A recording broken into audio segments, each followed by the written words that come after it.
الله من الشيطان الرجيم. بسم الله الرحمن الرحيم. وجاء إخوة يوسف فدخلوا عليه. وجاء أورال الإخوة يوسف أورون يوسف عليه الصلاة والسلام فدخلوا نداخل شدي عليه دي يوسف عليه الصلاة والسلام خواتا فعرفهم نو پی جندل غي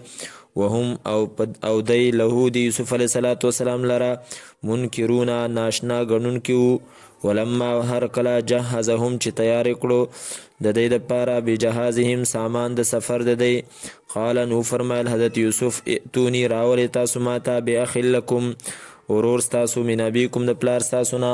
الا ترون آیات تاسو نه انی چې یقینا زه او فی الکیلا پورا ورکوم پیمانه وانا خیر المنزلین او زه بهترین ملمستیا کوونکی ما. فإن لم تأتونی پس که چرته تاسو رانه ولی ماته به د غورور ستاسو فلا کیل لکم نو نشترې څه پیمانه ستاسو دپاره عندي زما سره ولا تقربون او مه نږدې کېږئ ماته. قالو ویل دی سنراودو زر دی چې څه چل به جوړ کړو موږ عنهو د ده په باره کې اباهو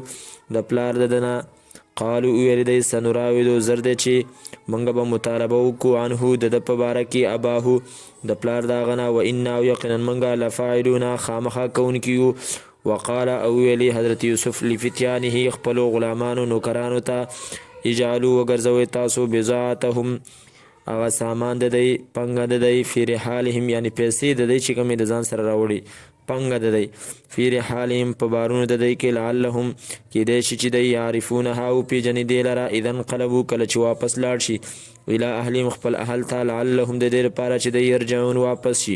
فلما پس هر کله رجعو چې واپس شو دی الى ابيهم خپل پلار ته قالو نو ویل دی یا ابانا ای بابا زمونږه منع من الکیلو منع کړی شوی دی زمونږ نه منع کړی شوی ده زمونږ نه الکیلو پیمانه فارسل پس ولیږه معنا زمونږ سره اخانا ورور زمونږ نقتل چې مونږه غله راوړو و انا او یقینا مونږه له د ده دپاره لحافظون خامخا حفاظت کوونکي یو. قالو فرمایل حضرت یعقوب هل آمنکم آیا زه اعتماد وکم په تاسو علیه په باره د دې بنیامین کې الا مگر کما امنتکم هل آمنکم زه اعتماد نشم کولی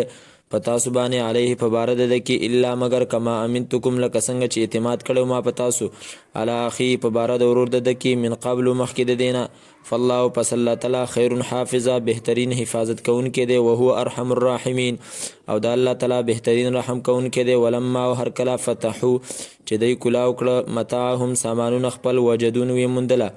بضاعتهم پنګ خپل قیمت خپل ردت چې واپس کړی شوی و الیهم دوی ته. قالو نو ویل دی یا ابانا ای بابا ما نبغي منګه څه غواړو نور ما نبغي منګه څه غواړو ما استفهامیه فمانا د ایو شین نبغي څه شی غواړو منګه هذه دا بضاعتنا قیمت د زمنګه ردت چې واپس کړی شوی دی الینا منګه ته ونمیر و منګه بغله راوړو اهلنا د خپل اهل د پاره ونحفظو حفاظت بکو منګه اخانا د خپل رور ونزدادو او منګه بزیات کړو کیل بعیر بار د یو بار د اوخ ذالک دا کیلن پیمانه دا یسیر آسانه دا راشن دی آسان. قالو فرمال حضرت یعقوب لن ارسله هیچری بون لیگم زدا معکم ستاسو سره حتی تر دې پورې تونی چې تاسو راوړئ ماته موثقا په خواده من الله د الله تعالی په نوم لتأتوننی به چې خامخا تاسو به راولئ دا الا مگر ان یحاط بکم که راګیر کړی شي تاسو ټول مگر که احاطه وکړی شي په تاسو ټولو باندې. فلما پس هر کله آتوه چې ورکړو دی د پلار خپل ته موثقهم پوخ لوز خپل قال نو فرمایل حضرت یعقوب الله تعالی علامه په سبانی نقول چې وایو منګه وکیل ذمہوار دی. وقال او فرمایل حضرت یعقوب یا بنی ای بچو لا تدخلوا مداخلیږئ تاسو من باب واحد په یوه دروازه باندې ودخلوا او داخل شئ تاسو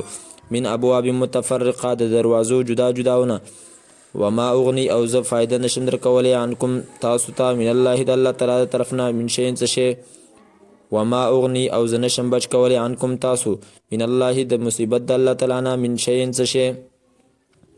ان الحکم ند واک او اختیار الا لله مگر خاص د الله تعالی لپاره دی علیه خاص پاغه باندې توکل تو ززان سپارما او علیه او خاص پاغه باندې فلیتوکل المتوکلون پس ځان دی وسپاري ځان سپارون کی. ولما هر کله داخلو چې دی داخل شول من حیث دا غزینا امرهم چې حکم کړو دی ته ابوهم پلار دی ما کان نو دا یعقوب علیه السلام یغنی چې بچ کی دی لره یغنی چې بچ کی انهم دی لره من الله د حکم د الله تعالی نه من شین څه شی الا مگر حاجتن یو حاجت یو ضرورت فی نفس یعقوب پزله د یعقوب کی قضاها چې پورې کړو هغه و انه او یقینا دا یعقوب علیه السلام لذو علم خامخا د علم والو لما د وجد دینا علمناه چې خودنه کړو موږ دته ولكن اکثر الناس لیکن زیاد د خلقنا لا يعلمون پویږي